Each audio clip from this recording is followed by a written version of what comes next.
સુરત શહેરમાં 19થી વધુ chain snatching સહિતના ગુનાઓમાં સંડોવાયેલા રીઢા આરોપીને ઝડપી પાડવામાં સુરત શહેર ક્રાઇમ બ્રાન્ચને મોટી સફળતા મળી છે।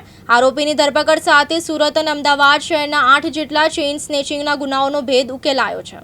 સુરત શહેર ક્રાઇમ બ્રાન્ચની ચેઇન સ્નેચિંગ સ્ક્વોડના પોલીસ ઇન્સ્પેક્ટર જૈન ગોસ્વામી અને પીએસઆઈ એનટી દેસાણીને માહિતી મળેલ કે કતારગામ વડલા સર્કલ પાસે એક આરોપી મહાવીરસિંહ નટુભાઈ ચૌહાણ જે મૂળ તારાપુર આણંદ મહિયારી ગામનો રહેવાસી છે, જે અગાઉ ચેઇન સ્નેચિંગ ગુનામાં વોન્ટેડ ચાલે છે। તેને પોતાના સહતોમતદાર અશોક રામજીભાઈ બેલદાર જે અગાઉ ચેઇન સ્નેચિંગની અંદર પકડાયેલો હોય અને હાલ જેલમાં હોય એના માટે વકીલ કરવા માટે અહીંયા આવેલ, જે માહિતી આધારે આરોપીને પકડી અને ક્રાઇમ બ્રાન્ચ ખાતે લાવીને પૂછપરછ કરતા આરોપીએ કુલ 8 ગુનાની કબૂલાત આપેલ છે ચેઇન સ્નેચિંગ।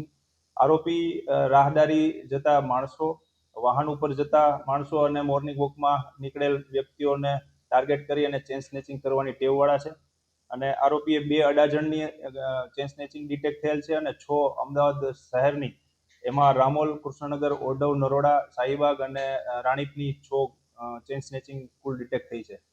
આરોપી અગાઉ પણ 19 ગુનાની અંદર પકડાઈ ગયેલ છે, ગુનાહિત ઇતિહાસ ધરાવે છે અને તે મારામારી, ચેઇન સ્નેચિંગ, ચોરી અને લૂંટ જેવા ગુનાનો રીઢો ગુનેગાર છે।